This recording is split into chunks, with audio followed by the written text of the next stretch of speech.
it was hoped that these roles would attract strong, independent characters. Do you think that will be achieved?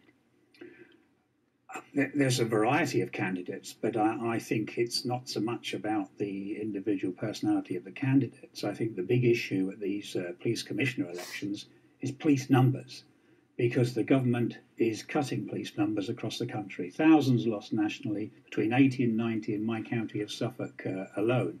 So I think people have a choice. If they think that it's right to cut police numbers, they'll go and vote Conservative or Liberal Democrat.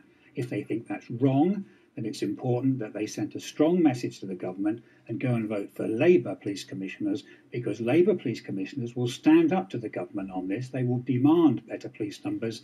The Conservative and Liberal Democrat police commissioners will toe the line. Let's talk about the practicalities of doing this job. In the East, we've got some figures. 200. Yes.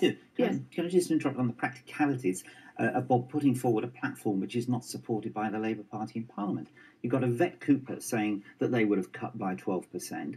You've got David Hanson saying that he supports the changes to overtime and shift patterns. You've got Lord Stevens, who chaired Labour's review, saying there was no money. Where is this going to come from? It's one thing in a studio, it's quite another in Westminster.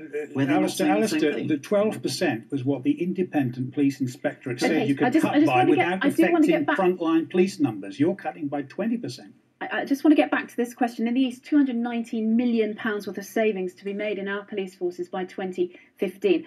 Are we asking the police and crime commissioners to, in effect, do an impossible job? They're all talking about putting more officers on the beat. It's a difficult job to do from the background we've just been speaking about, where any incoming government in 2010 would have known that there were going to be reductions to the police budget, but it's how you do it. The Inspector of Constabulary said in July that the forces responded well to the pressures of austerity.